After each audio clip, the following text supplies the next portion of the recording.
Theosophy in Heathenry. See also transcending in Norse mythology. Theosophy, knowledge of gods, is all about there being more to life than meets the eye. As eyes are made exclusively for Gungnir vibrations of the element fire, or sight relates to light, registers light vibrations. We tend to trust our five senses and take the world for something substantial, even as it were all there is.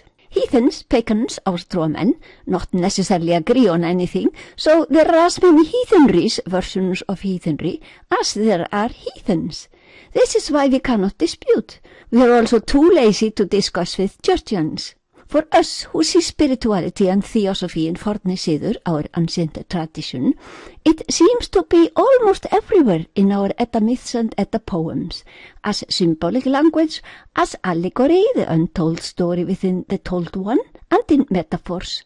Some understand Hávamál, nísta egg niður, others do not. Some, on the other hand, see a man hanging on a cross or in a tree instead of sun gods, and someone transcending. And some mock the whole heritage. Skírnismál, Lögfarlundur Barri, some claim Gerður to be threatened to the extent that she has to go to bed with Freyr, and he is so much looking forward to screwing her.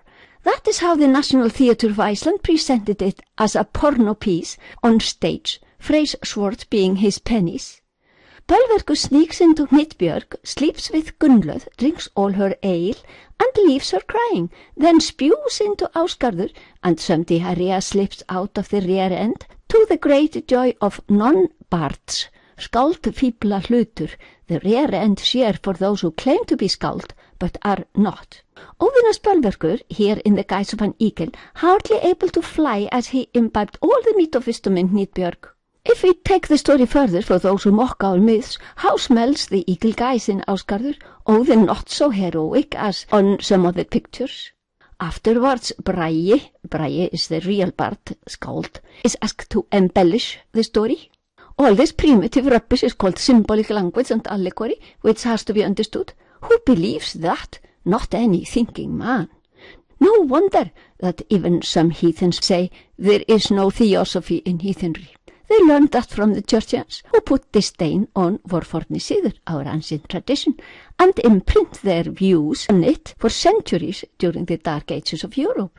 And no wonder that this is how scholars made school books for us, seeing only sex and fucking everywhere.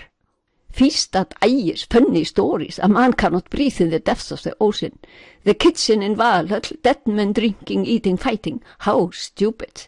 Valkyrjur picking up dead men on battlefield, airborne bringing them into the sky. How could the old stupid guys, our primitive forefathers, believe in this and call it some knowledge of life? The answer is, well, we never believe in anything. So you see, everyone has his own view, and my religion view is superior, that of the others is primitive. Jesus walked on water, but flying yogis is a lie. Only Christians can levitate. I really heard this. Björn Jónsson in his book Stjarnvísi í Eddum takes further findings of Einar Pálsson, our myths in the sky. And there have always been men who understand their knowledge hidden under the funny veil of myths.